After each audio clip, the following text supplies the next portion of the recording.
The phrase romantic evening used to fill many girls my age with excitement. But as the evening drew near, those very words sent shivers down my spine. The chilling sensation intensified as I found myself confined to this isolated bungalow on the outskirts of Khandala. Before delving deeper into my story, I kindly request you to watch episodes 1 to 5. By doing so, you will gain a better understanding of how I ended up in this predicament. If you haven't already subscribed to my channel, I urge you to do so now.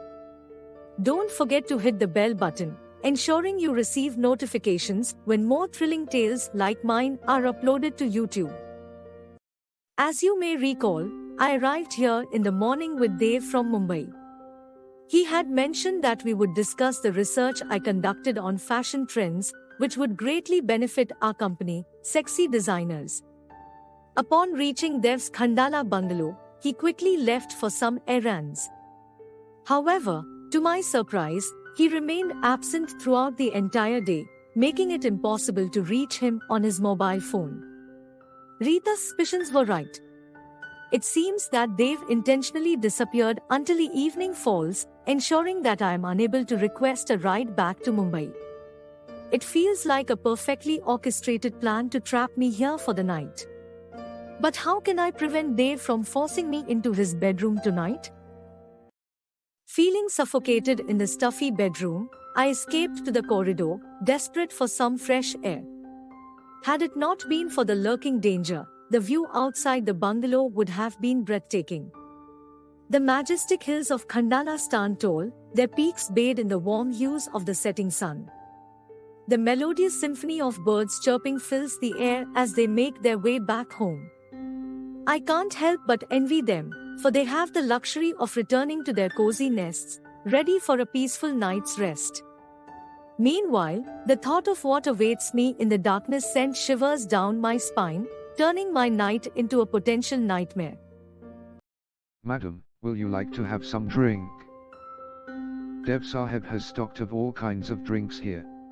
If you like, I can make one for you. Yes, Ramu. Can you bring some red wine for me, please? As soon as Ramu left, a sudden pang of suspicion struck my mind. What if Dev has secretly instructed him to surreptitiously mix some potent drug in the wine and serve it to me? The thought lingered in the air, accompanied by a faint scent of uncertainty. I could almost hear the sound of my racing heartbeat, echoing the apprehension that had taken hold of me. Dev's evening rendezvous with me would be effortlessly executed if this plan came to fruition. I felt a shiver run down my spine as I anxiously awaited Dev's arrival, knowing that he would appear promptly, offering to quench our thirst with the tainted libations. Ramu, please don't bring any drink for me. As I expected, Dev showed up in nearly 15 minutes, coinciding with my request to Ramu to refrain from making any beverage for me. Maybe he was already at home and awaiting the reaction of the tainted drink on me. And, now knowing that that attempt didn't work, he came to the corridor. Yet, I plastered a smile on my face, mustering the strength to welcome him. Today was the ultimate test, the examination of my life, and I was determined to pass with resounding success. How are you, Lena? I'm sorry for leaving you alone all day. But, you are a mature girl, and you know how to handle being by yourself. Did Ramu take good care of you? I went to the lounge room with Dev. My eyes fell on a cake kept on a table. Did he know it was my birthday? I was not surprised.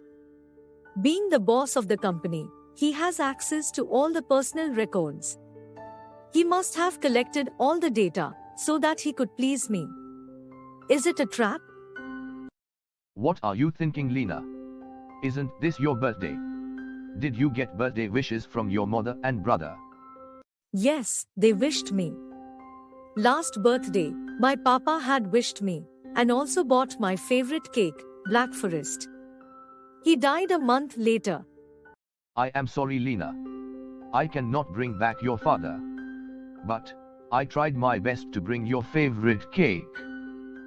As my heart came to a sudden halt, a rush of emotion welled up within me, causing my eyes to well up with tears. The realization that Dave knew my cake preference didn't surprise me. He must have delved into my social media for this information. However, what struck me was the fact that he, despite being in a position of power, took the time to consider the preferences of an ordinary employee like me. It was a subtle indication that he desired something in return, something that I feared I might not be able to provide. You might be thinking, what I was doing the entire day, leaving you alone here. I am sorry to keep you in dark for so long. Dave turned around and stood before a photo I had failed to notice until now. It was a family photo of himself, his wife, and a young girl who could be my age.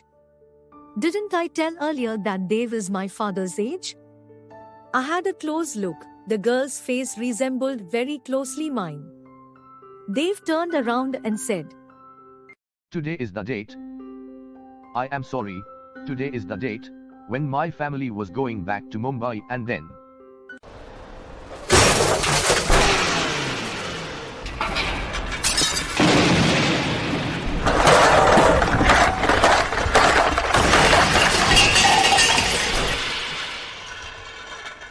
My family tumbled down a steep hilly road and plunged into a cool, rushing creek below. The crash resonated with a deafening thud, marking the abrupt end of everything. That was 3 years ago. I felt there was no purpose of being alive. But my business. It might be just a business for me, but it provides livelihood to over 100 employees. When I saw you, I thought God sent you to me to fill the void in my life. You so closely resemble my daughter. Her name was also Lena. What a coincidence. I had never imagined the events would take such a turn. Guilt ate into me, thinking I assumed Dave would sexually exploit me. Dave was standing, looking at me. My dear Lena, this is not my office. Will you honor me and address me, Uncle Dave? I understand. Nobody can replace your father. I wish I could. I can, at best, be an uncle. I felt so sorry. Why did I misunderstood a man who has such a beautiful heart? Was it because I was watching some TV series where bosses love to romance with beautiful female subordinates? The girls would submit, maybe for fear, or for getting some reward in return. Where are you lost, Lena? Did I say something wrong? Are you upset with me? No, Dave. Sorry, Uncle Dave. I am really sorry for what happened to your family. I can't replace your Lena, but do whatever best I can. This was my unforgettable experience with Dave, my boss. Can you guess if it had a happy ending? No, this story didn't conclude just yet.